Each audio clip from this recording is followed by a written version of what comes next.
Imagine a giant machine, so powerful it could pull the entire world behind it. An engine not born to accelerate, but to never stop.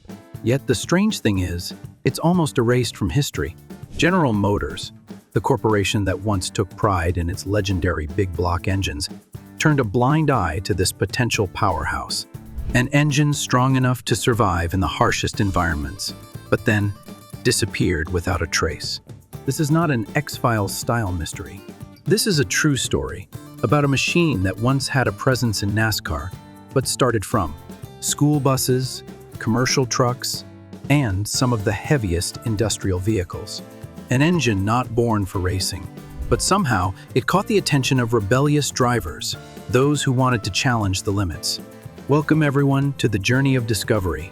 Chevrolet 366 Tall Deck, the forgotten monster, a part of the big block family, yet treated like the black sheep. Why was an engine so durable and much cleaner than other big blocks left behind? Because it was too heavy? Because it was too durable? Or because it didn't generate enough money? In today's video, we will dive deep into its technical structure, unravel the historical mystery, and explore a hidden NASCAR chapter, all centered around the 366 Tall Deck engine. Trust me, by the end of this video, you'll be asking, why have I never heard of this name before? The Chevrolet 366 Tall Deck is unlike any other sibling in the famous big block family. While the 366, 427, or 454 are warriors born to race fast on the track, the 366 is a quiet worker. It was made for one thing, to haul heavy loads. Every day, without complaint. What makes the 366 different is its tall deck design, meaning the engine block is taller than usual. This structure allows for the use of longer connecting rods and larger piston strokes, resulting in powerful torque at low RPMs. In other words, the 366 doesn't need to accelerate quickly. It just needs to never stop. With a piston diameter of about 3.935 inches and a stroke of 3.76 inches, this engine is fully optimized for towing, not speed. And this makes it the ideal choice for medium-duty trucks, school buses, military vehicles, and any other vehicle that requires reliable power over long periods. Its build is also incredibly sturdy. The engine block and cylinder heads are both cast from solid iron. This is one of the reasons the 366 is known as the unkillable engine, because it can withstand pressure, heat, and loads beyond the ordinary. Although not common in consumer vehicles, the 366 was highly favored in GMC and Chevrolet truck models, especially from the C5500 to 7500 series.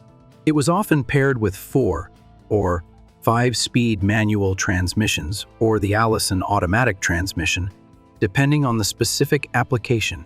By now, you might be thinking, well, this engine is definitely for trucks. So, what's the connection to racing? And that's the strange part. Because for a brief and somewhat counterintuitive period, this engine was actually seen on the NASCAR track, not as an official competitor, but as a daring test by drivers looking to break the mold.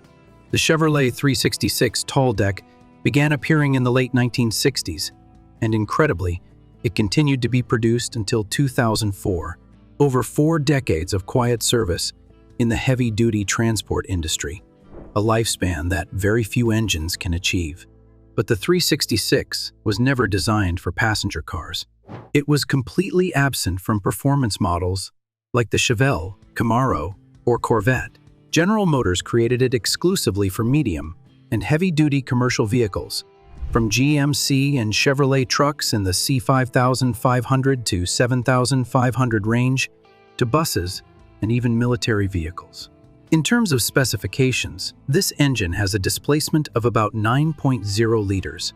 It may sound large, but surprisingly, its power output is rather modest, only around 250 horsepower. However, don't let that number fool you. The real power of the 366 lies in its torque, up to 400 lb-ft, and it's available right from low RPMs. This makes it ideal for situations that require continuous towing power, such as hauling heavy loads, climbing hills, or running for extended hours without overloading. Additionally, the 360 SIX's redline is only about 4,200 RPM. It may seem low compared to sports engines, but it's perfect for durability. When an engine consistently operates within its safe zone, it lasts longer, wears less, and has significantly lower maintenance costs.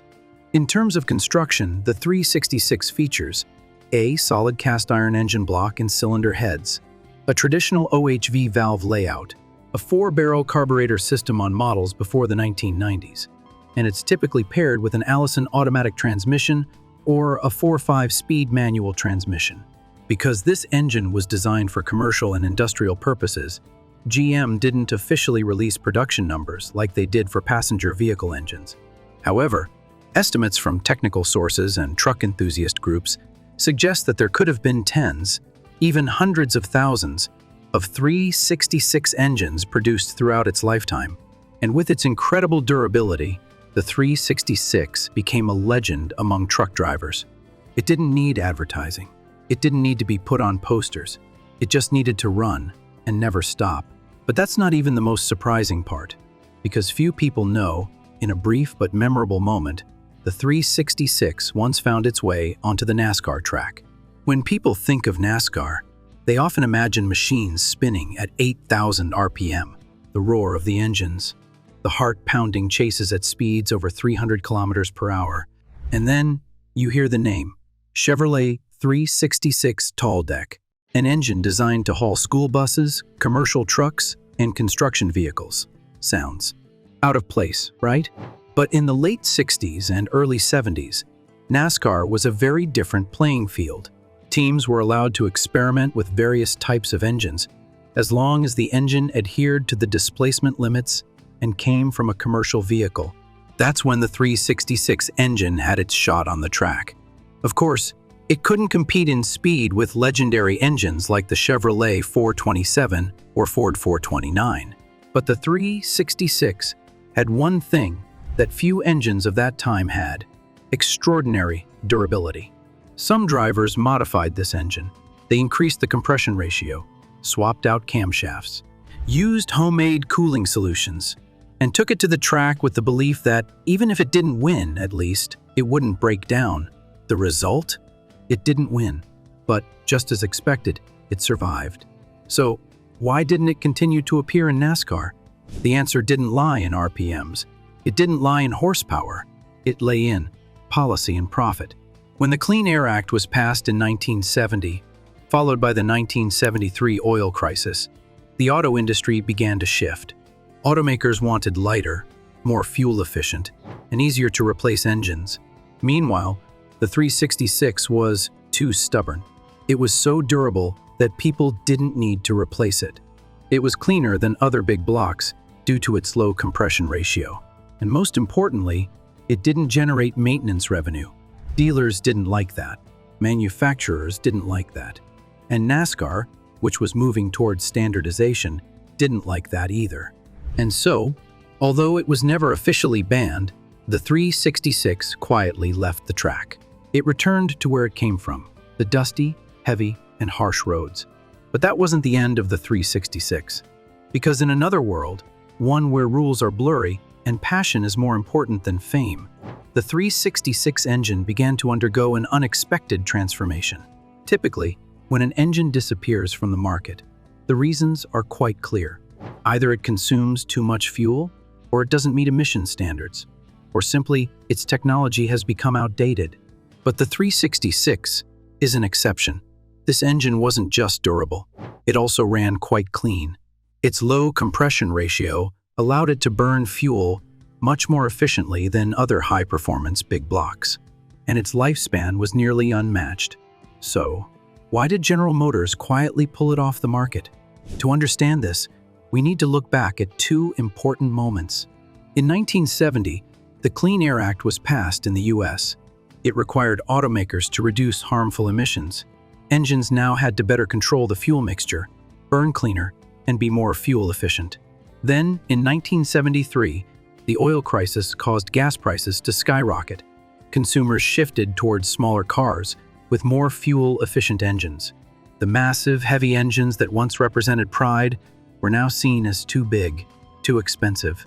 But the paradox is, the 366 still met emissions standards. And if you only looked at fuel consumption during idle or light loads, it wasn't bad at all. So what was the real reason? The answer might be something simple: profit. The 366 was an engine that lasted too long. It could run hundreds of thousands of miles without needing a major overhaul. It didn't have many breakdowns. It didn't require constant replacement. And that was a nightmare for dealers and service centers. You couldn't sell parts for something that never broke down. You couldn't sell new vehicles if the old engine still worked well after 2 or 3 decades. Some people in the industry even say that the detailed designs for the 366 were internally recalled.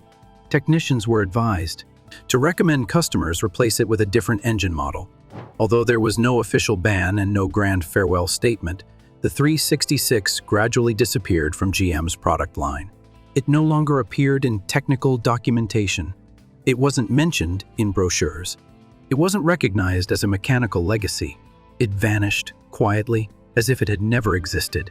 But the car modification community, mechanics, and true lovers of mechanical power didn't forget.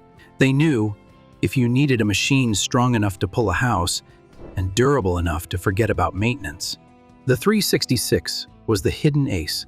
And so, in the quiet garages, the sound of turbines began to roar. The 366 started to make its return, not under the spotlight, but in the underground world, where it was transformed into a true monster. Mechanics, car enthusiasts, and street drag racers, they started asking a bold question. If the 366 is so durable, it's almost indestructible, what would happen if we added a turbo? Or forced it to run with a higher compression ratio? Or supercharged it? And so, the 366 entered a new world, one with no limits. First, its tall deck design became an advantage.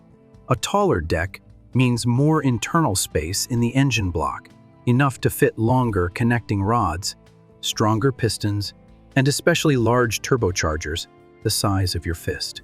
With its thick cast iron engine block and cylinder heads, the 366 can withstand temperatures, compression forces, and pressures that even many higher performance engines would shy away from. It might not hit 8,000 RPMs, but it can handle 800 horsepower steadily if you know how to tune it. In amateur drag races, the 366 began appearing as a mystery. No one expected it to win, but no one dared underestimate it. Because when other cars snapped axles, blew engines, or burned pistons, this monster from the truck world just kept running. Some garages even created Frankenstein builds, taking the 366 block, mating it with cylinder heads from the 427 or 454, installing modern electronic fuel injection systems, custom-tuned ECUs, and turning them into real beasts. And in the world of veteran mechanics, there's a name that often comes up when talking about GM's tall deck blocks: Smokey Yunick. He wasn't just a legend in NASCAR, but also the first to admit that engines like the 366 were designed far beyond ordinary needs. Because perhaps the disappearance of the 366 wasn't just a technical or financial decision. No detailed technical documents, no recognition in museums. It's as if the 366 never existed. But those who have repaired it, driven it, or modified it have never forgotten. And from there, a question began to emerge within the car community. Did General Motors intentionally silence this engine? If you look at it from a business perspective, there may have been a reason. The 366 was too durable, too reliable. It didn't break down. It didn't wear out quickly. And that was a problem for those who made their living selling new cars, parts, and repair services. An engine that could run for over 30 years without needing a major overhaul is something the modern commercial ecosystem can't digest. Some people in the industry even suggest that GM intentionally recalled the detailed technical designs for the 366. And service technicians at dealerships were advised to recommend customers replace it with a newer engine model, rather than performing a full repair. It's also possible there was a darker possibility at play, that there was some sort of quiet agreement between manufacturers oil corporations, and policymakers to eliminate products that were too durable, too good from the modern consumer cycle. No one has confirmed that. There is no concrete evidence, only whispers. But one undeniable truth remains. The 366 once existed. It was powerful. It was durable. And under the hands of mechanics who still believe in pure mechanical power, the 366 is still alive. And it continues to create torque as if it was never forgotten. Because sometimes, a legend doesn't need to be on TV. It just needs to run. If you enjoy stories about forgotten engines, industrial secrets, and true mechanical legacies, don't forget to like, subscribe, and comment with your thoughts below. And if you've ever owned or driven a vehicle with a 366 engine, feel free to share your experience below. I'm sure I'll read every single one. See you next time.